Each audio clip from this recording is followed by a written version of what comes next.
joins us now. Questions for Coach Huggins. We'll start with Hunter. So, Bob, you've talked a lot about rebounding and turnovers all season, and you guys' problems there. That the biggest problem again tonight or this afternoon, would you say? Yeah, we didn't. When they made their run, we just give people way too many shots. And we didn't make.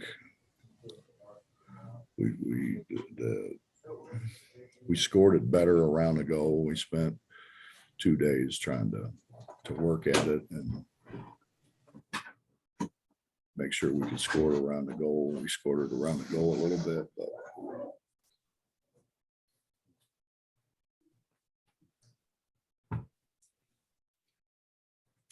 you gotta want to do it. You gotta care. And we've got some guys do it that do that, and we've got some guys that, if they're doing it, it's disguised very well. How's that? Justin Jackson. Hey, Coach, kind of what you were saying there about them getting some shots. How much of that is miscommunications, like on switching or not switching? It seemed like there were maybe a couple of miscommunications in the second half at the wrong times. Well, Justin, this is not a very good perimeter shooting club. And so as I watched their games, they scored a ball in the paint. Right. And so I thought that if we played that 1-2-2 zone and we kind of packed it, didn't get it spread out too much, that it would be good. And it was good. It was good. And I don't know how hard is it to bump? I mean, so my guys, let's say back cuts, I take him to the next guy and give it to him and say, take him, Justin, and pop back out and get a guy. How hard is that? Right. I've never had, and we've done that before, and I've never had guys think that was hard to do.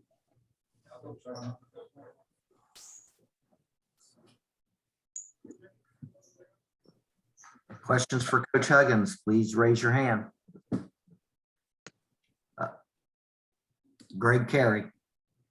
Yeah, Bob, you're obviously playing a lot of very good defensive teams, but does it feel still like a lot of these turnovers that you're having are unforced and maybe, largely avoidable? Without a question. Without a question. A lot of them are unforced. And now that you brought it up, we didn't run what we practiced we were going to run. And I went over 2 days in practice. We went over it before the game. We went over it at every timeout, and they still never ran what I asked them to run.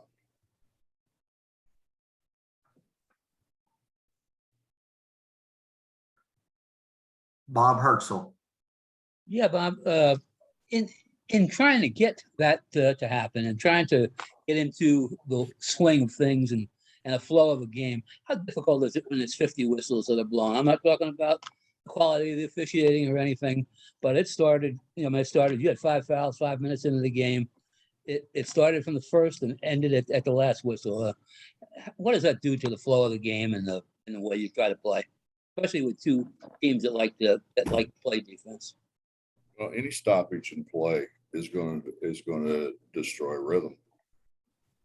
I mean, any stoppage in play, whether somebody threw something on the floor or guy got hurt, or it's stoppages in place doesn't lead to continuity.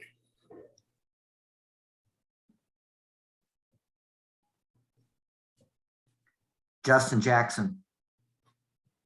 Hey, Coach, you've mentioned earlier this year too, a few other times earlier this year that this team has not done very well at running offense. We're almost at the end of January now. What I don't know if there's anything you can put your finger on there or not, but why has that been the case where this team, just hasn't been able to kind of run what you're drawing up?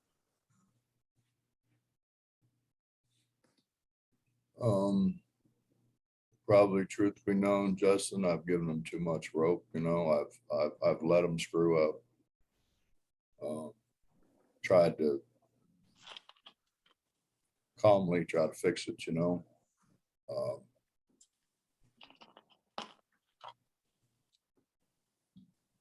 I mean, the reality of it is, it's like anything else that, any other line of work that anybody would ever be in. If you continue not to do what you're asked to do, you're probably asked to leave. Right. And I haven't done that.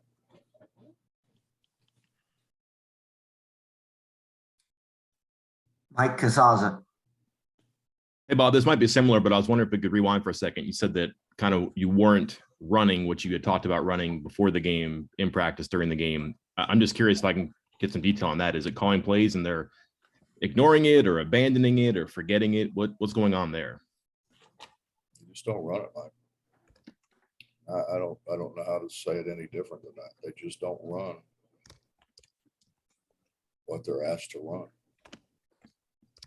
I mean, we draw it up on a clipboard. We practice it in practice. So you're saying you send the instruction, they get it, and then it kind of short circuits from there. They're just not going through the execution. No, I didn't say it's short circuited. I don't know why it doesn't happen. Okay. Back to Greg Hunter. So Taz, your leading scorer, I'm sorry, Bob, your leading scorers in Taz and Sean. Taz has a good game. Sean does not. Did they defend Sean really well? And what did you think of Taz's performance? Yeah, I mean, that's going to happen the rest of the year.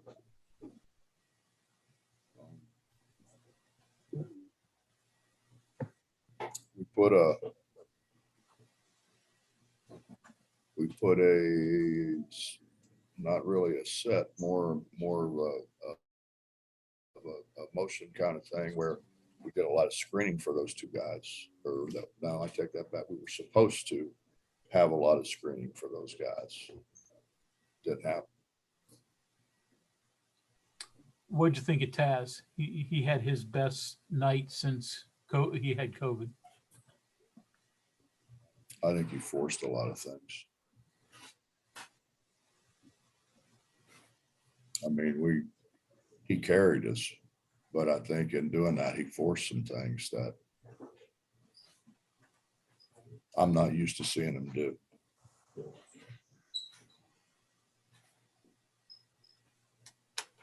Any further questions for Coach Huggins?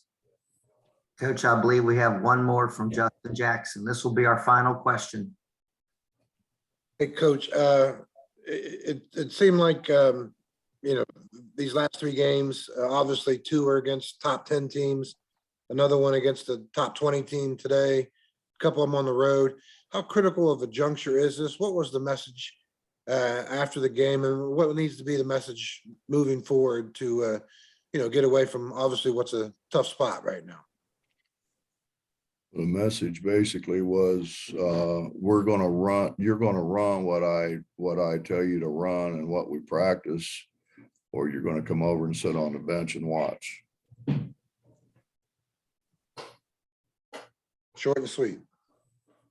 What else is there? Right.